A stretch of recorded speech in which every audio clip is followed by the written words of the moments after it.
Hello students, আমি Nitish sir জ্ঞানজ্যোতি coaching সেন্টারের পক্ষ থেকে তোমাদের প্রত্যেককে জানাই আরো একবার স্বাগত। তো স্টুডেন্টস, আজকে আমি তোমাদের সঙ্গে যে বিষয়টি নিয়ে আলোচনা করব সেটা হচ্ছে উচ্চ মাধ্যমিক বাংলা চতুর্থ সেমিস্টার, তোমাদের যেটায় বড় প্রশ্নের উপরে পরীক্ষা হবে। তো আজকে তোমাদের কবিতা নাম্বার 1 পাঠ্য বইয়ের প্রার্থনা কবিতাটি রয়েছে। সেই প্রার্থনা কবিতা রবীন্দ্রনাথ ঠাকুর রচিত কবি। এখান থেকে প্রশ্নমান 5-এর জন্য কোন কোন প্রশ্নগুলো খুব ভালো করে পড়বে সেই প্রশ্নগুলোই আজকে আলোচনা করব। যারা উচ্চ মাধ্যমিকে বিভিন্ন স্কুলগুলোতে পড়াশোনা করছো তারা অবশ্যই আমাদের চ্যানেলটাকে সাবস্ক্রাইব করে পাশে থাকা বেল আইকন অল প্রেস করে রাখো, যাতে নেক্সট টাইম থেকে কোনো ভিডিও আপলোড করলে তার নোটিফিকেশনটা তুমি সবার আগে পেতে পারো। এছাড়া অনলাইনে যারা ভাবছো আমাদের ক্লাস জয়েন করবে তারা অবশ্যই যোগাযোগ করবে আমাদের অফিসিয়াল নাম্বার 7076398606 নাম্বার অথবা 6295916282 নাম্বারে। তোমাদের টোটাল কোর্স ফি রয়েছে তোমাদের এই সাধ্যের মধ্যে। পার সাবজেক্ট আমরা পড়াচ্ছি 199 রুপিসের বিনিময়ে প্রতিটা সেমিস্টার। তো দেরি না করে আজই যোগাযোগ করো আমাদের সঙ্গে এবং যুক্ত হয়ে যাও আমাদের অনলাইন ক্লাসে। চলো শুরু করছি আজকের ক্লাসটি। প্রশ্নমান 5-এর জন্য যে প্রশ্নগুলো পড়বে সেই প্রশ্নগুলোকে নিয়ে। প্রথম প্রশ্ন, প্রার্থনা কবিতায় কবি কিভাবে ভারতবর্ষকে স্বর্গে জাগরিত করার কথা বলেছেন তা নিজের ভাষায় আলোচনা করো। নেক্সট রয়েছে প্রার্থনা কবিতায় কবি কি প্রার্থনা করেছেন, সেই প্রার্থনা কিভাবে পূরণ হতে পারে।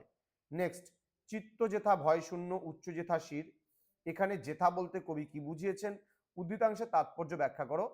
এই প্রশ্নটা কিন্তু আরো বিভিন্ন ভাবে আসতে পারে। দেখো এখানে অথবা দিয়ে আমি একটা দিয়েছি, আবার অথবা দিয়ে দিয়েছি, আবার অথবা দিয়ে দিয়েছি, অর্থাৎ বিভিন্ন ভাবে কিন্তু এই প্রশ্নটা করা যেতে পারে। পরবর্তী প্রশ্নে আমরা চলে আসব। পরবর্তী প্রশ্ন বলেছে জ্ঞান যেথা মুক্ত যেথা গৃহের প্রাচীর আপন প্রাঙ্গণ তলে দিবস সর্বরি বসুধারে রাখে নাই খণ্ড ক্ষুদ্র করি। মুক্ত জ্ঞান বলতে কবি কি বুঝিয়েছেন, গৃহের প্রাচীর কিভাবে বসুধারে খণ্ড ক্ষুদ্র করেনি আলোচনা করে বুঝিয়ে দাও। অথবা দিয়ে আবার একটা প্রশ্ন দিয়েছে, এখানে অথবা দিয়ে আরেকটা প্রশ্ন রয়েছে। নেক্সট রয়েছে যেথা তুচ্ছ আচারের মরুবালু রাশি বিচারের স্রোতপথ ফেলে নাই গ্রাসী, পৌরুষের করেনি শতধা, তুচ্ছ আচারের মরুবালু রাশি বলতে কবি কি বুঝিয়েছেন, উদ্ধৃতাংশের তাৎপর্য বিশ্লেষণ করো।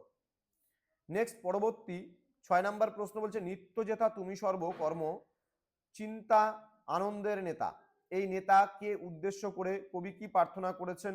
এখানে কবির যে ঈশ্বরবোধের প্রকাশ ঘটেছে তা নিজের ভাষায় আলোচনা করো। ওকে, অথবা দিয়ে আরো প্রশ্ন দেওয়া হয়েছে, এখানে প্রচুর প্রশ্ন আছে। দেখো অথবা দিয়ে এই প্রশ্নটা বিভিন্ন ভাবে আসতে পারে, সুতরাং ভালো করে পড়তে হবে কিন্তু এই প্রশ্নটা, ঠিক আছে, ভীষণ ভালো করে পড়বো। অথবা দিয়ে বারবার বলা হয়েছে এই প্রশ্নটা। পরবর্তী প্রশ্ন, প্রার্থনা কবিতার মূল বক্তব্য নিজের ভাষায় লেখো, অথবা প্রার্থনা কবিতার মূল বক্তব্য সংক্ষেপে আলোচনা করো, অথবা প্রার্থনা কবিতার মর্মবস্তু নিজের ভাষায় সংক্ষেপে বিবৃত করো। বিভিন্নভাবে আসতে পারে। প্রার্থনা কবিতার নামকরণের সার্থকতা খুব ভালো করে পড়বে। দেন দেশে দেশে দিশে দিশে কর্মধারা ধায়, এখানে কোন কর্মধারার কথা বলা হয়েছে, প্রসঙ্গটি উল্লেখের কারণ কি। ওকে, নেক্সট রয়েছে জেথা বাক্য হৃদয়ের উৎসমুখ হতে উচ্ছ্বসিয়া ওঠে, জেথা শব্দটির প্রয়োগে কবি কি বোঝাতে চেয়েছেন, মন্তব্যটি বিশ্লেষণ করো। নেক্সট বলছে আপন প্রাঙ্গণতলে দিবস সর্বরি বসুধারে রাখে নাই খণ্ড ক্ষুদ্র করি, আপন প্রাঙ্গণতলে বলতে কবি কি বুঝিয়েছেন, মন্তব্যটি ব্যাখ্যা করো। অথবা দিয়ে বলছে আপন প্রাঙ্গণতলে দিবস সর্বরি বসুধারে রাখে নাই খণ্ড ক্ষুদ্র করি, আলোচ্য উক্তিটির তাৎপর্য লেখো। তো এই মাত্র 10 থেকে 11টা প্রশ্ন তোমাদের দেওয়া হলো। এই প্রশ্নগুলো পড়লে পরে তোমাদের 100% কমন তোমরা পাবেই পাবে। তো জ্ঞানজ্যোতি কোচিং সেন্টারের যে official YouTube channel school study, যারা এখনো পর্যন্ত আমাদের চ্যানেলটিকে সাবস্ক্রাইব করোনি তারা অবশ্যই চ্যানেলটিকে সাবস্ক্রাইব করে পাশে থাকা বেল আইকন অল প্রেস করে দেবে, যাতে নেক্সট টাইম থেকে কোনো ভিডিও আপলোড করলে তার নোটিফিকেশন তুমি সবার আগে পেতে পারো। এছাড়া অনলাইনে যারা ভাবছো আমাদের ক্লাস জয়েন করবে তারা অবশ্যই যোগাযোগ করবে। আমাদের অফিসিয়াল নাম্বার রয়েছে এখানে 6295916282 এবং 7076398606 নম্বরে। আমাদের পিস্টিকল এডুকেশন নামে প্লে স্টোরে অ্যাপ রয়েছে, সেই অ্যাপ ইনস্টল করে তোমরা সরাসরি সমস্ত ক্লাসগুলো আমাদের থেকে পেতে পারো। দেখা হচ্ছে খুব তাড়াতাড়ি আরো একটা নতুন ক্লাস নিয়ে। তোমরা প্রত্যেকেই ভালো থেকো, সুস্থ থেকো। Thank you so much, thanks for watching after all, thank you.